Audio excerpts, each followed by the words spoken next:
ከጠበላቸው ለጠጣና ለተጠመቀ አእምሮን ብሩህ አድርገው ጥበብና እውቀትን የሚገልጹ የአእምሮ እድገት ውስንነት ያለባቸውን ሕፃናት የሚፈውሱና ከአእምሮ ጋር ተያያዥ የሆኑ ህመሞችን የሚፈውሱ ስምህን የጠራ መታሰቢያህን ያደረገ በጸሎት የተማጸነ እስከ 25 ትውልድ ድረስ እምርልሃለሁ ብሎ ጌታችን ቃል ኪዳን የሰጣቸው መናፍቃንን ተከራክረው በመርታታቸው ኢትዮጵያዊ ቄርሎስ በዜማ ድርሰቶቻቸው ዳግማዊ ቅዱስ ያሬድ ተብለው የሚጠሩ ትምህርት አልገባቸው ብሎ እመቤታችንን ሲማጸኑ ቆይተው እመቤታችን ቅዱስ ዑራኤልን አስከትላ መታ ጥበብና እውቀትን የሚገልጽ ጽዋ ልቦናን ያጠጣቻቸውና ብዙ ድርሰቶችን የደረሱ የእመቤታችን ወዳጅ አባ ጊዮርጊስ ዘጋስጫ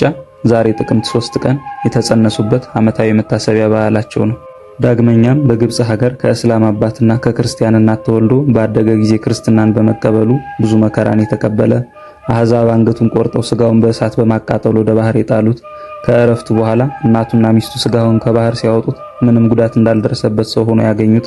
በሰማዕታት አለቃ በቅዱስ ጊዮርጊስ ስም የተሰየመና የቅዱስ ጊዮርጊስ ቤተክርስቲያን አገልጋይ የነበረ ቅዱሱ ሰማዕት ሐዲስ ጊዮርጊስ ዛሬ ጥቅምት 3 ቀን ያረፈበት ዓመታዊ መታሰቢያ በዓሉ ነው። ለእግዚአብሔር ምስጋና ይሁን። እኛንም በአባ ጊዮርጊስ ዘጋስጫና በሐዲስ ጊዮርጊስ ጸሎት ይማረን ይቆየን።